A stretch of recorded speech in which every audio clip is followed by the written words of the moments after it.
but you couldn't help but watch what he was going to do next. And that was, to me, the biggest thing with him, is that no matter what, you always ended up watching him.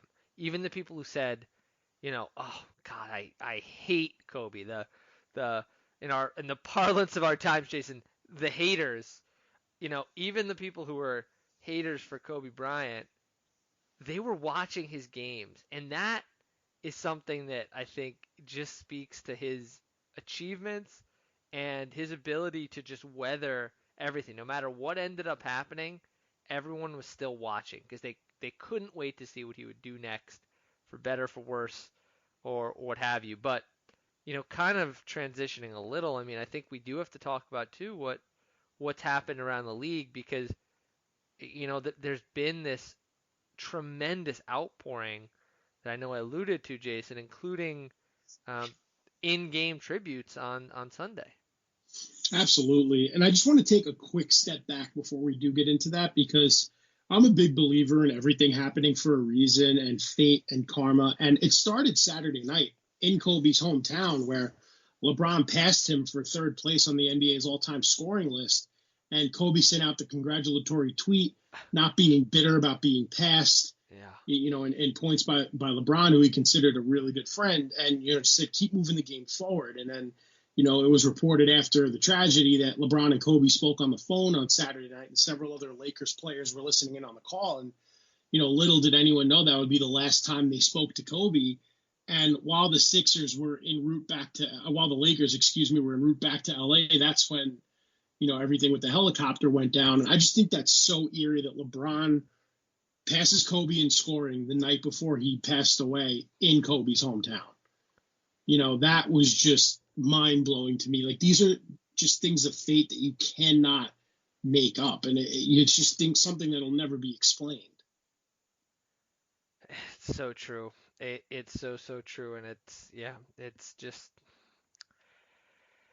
it's hard to grapple with a little bit, but it's one of the things we're going to have to do. And I mean, I think it's going to be really interesting to see how the league decides to handle it, because there's a lot now to really consider with his. I mean, there's already news that they're going to forego the typical Hall of Fame enshrinement process to try and get him in there sooner.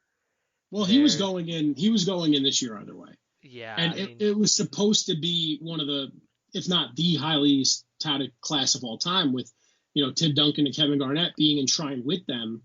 And that would have been one hell of a show to watch, with the three of them making speeches. And unfortunately, Kobe won't be able to be at his own Hall of Fame induction, which is, just gut-wrenching to even say those words.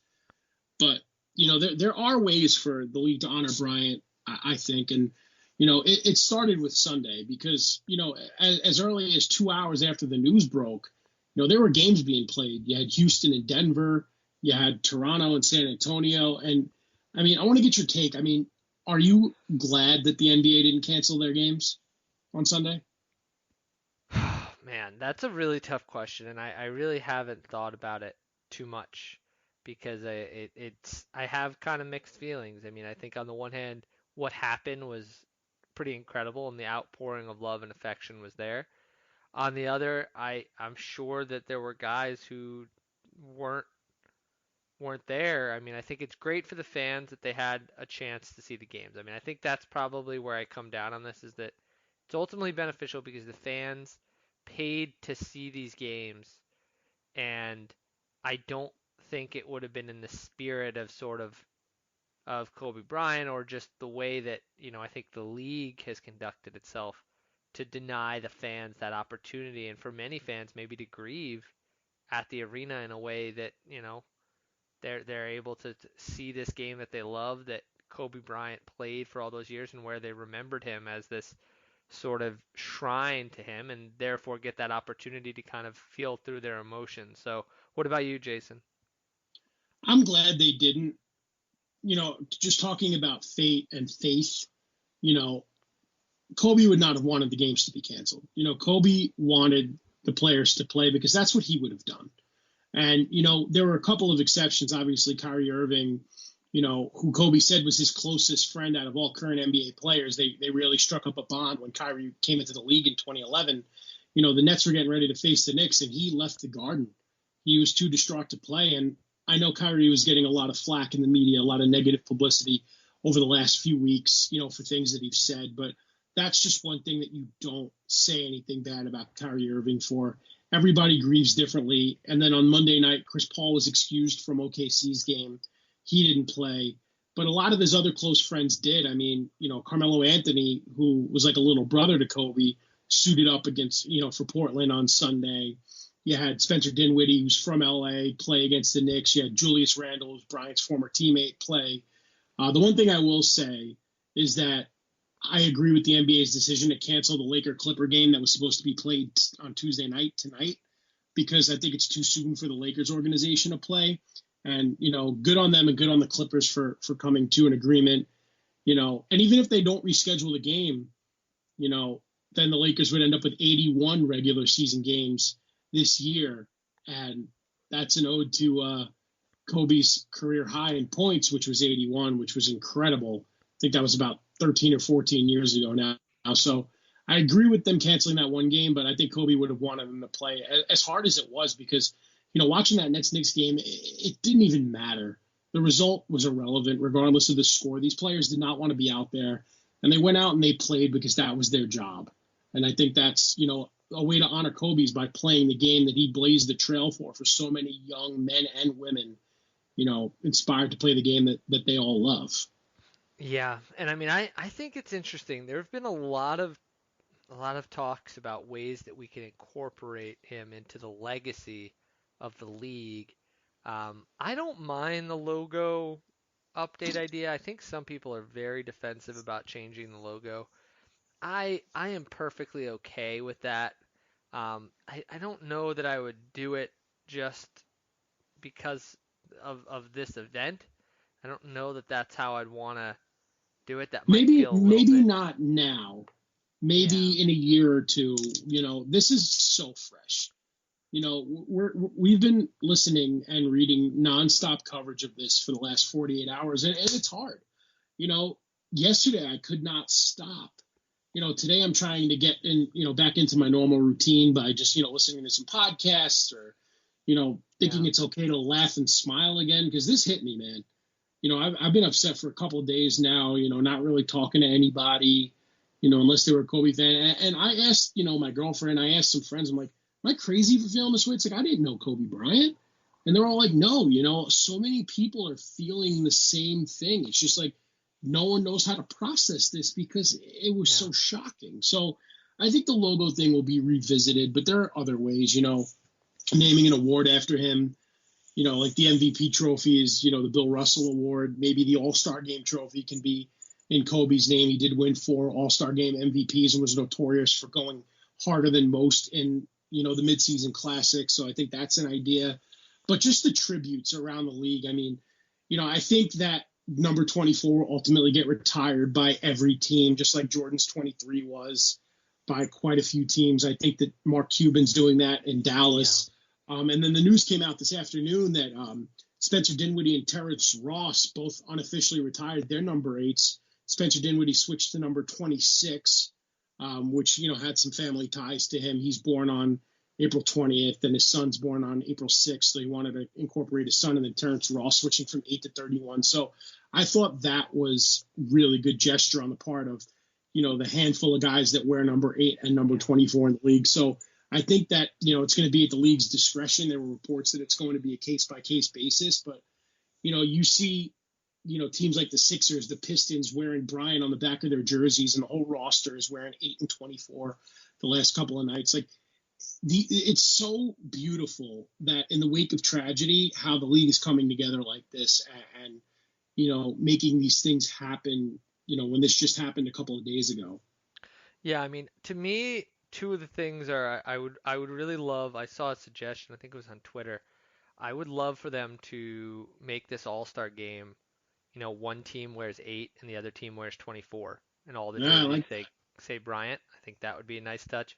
The one that I think is a must is I think Staples and the Lakers need to get together, and that arena needs to be renamed for the Bryant Center. And if it has to be the Staples Bryant Center or the Bryant Center sponsored by Staples, whatever you got to do with the naming rights. But, that arena it may have other statues out in the front, but that was his arena. And that That was was the his place. city. What'd you say? That was his city. Kobe Yeah, Bryant was still Los is. Angeles basketball. Yeah. Still is. I mean, No. look at the way that LeBron is still getting a cool reception in LA, and it tells you just how much people love Kobe. But that arena needs to be renamed after Kobe. I mean, it probably should have been, regardless of all this, but it certainly has to be now. I mean, that is to me the quintessential the quintessential landmark in LA for sports is the Staples Center, and the quintessential thing that you thought of with that was Kobe Bryant playing and being there. I mean, this was a guy who during his career he played an inordinate amount of games and minutes in his seasons. Like this was one of the things. I mean, now it's much more common, but back then you just didn't have guys play 80 games a lot most of these seasons. He would play the full season. He'd be playing 40 minutes a game. I mean, he played a season where I think he played 82 games and played almost 42 minutes a game. I mean, that's insane. That's absolutely insane. And that was just kind of what he did. And as a superstar, he had such a burden to do that. So to me, that arena really has to be named the Kobe Bryant Arena or the Kobe Arena because it's just that's just what that arena is. I mean, that's its core. As you think of it, you think of Kobe Bryant. So I'd love to see that. Oh, no, I think that's a great idea, Ben. And I think now is a good time to get into our favorite Kobe moments. Aside from, him being a great husband and a great father of four daughters and the way he was there for his daughter Gianna, who was extremely talented, a baller in her own right. Um, as far as his career is concerned, aside from the five rings, I mean, what is your favorite Kobe moment from his career? Oh, I get to go first. All right. So for me, this one is easy. My by far my favorite moment. I watched this game from start to finish, watched every second, had my Kobe jersey on the entire time, um, and it's the game-winning shot and the game in general against Phoenix. The year he averaged 35. Uh, did not win the MVP, lost to Steve Nash, got to see Steve Nash in the first round, and took them within, one shot of upsetting that team and maybe even, making some noise in the playoffs. I mean, the team that year, I mean, it's really hard to express how how little talent there was outside of him and Lamar Odom on this team. I mean, there were guys that I still remember. I remember vividly guys like Chris Mim on this team.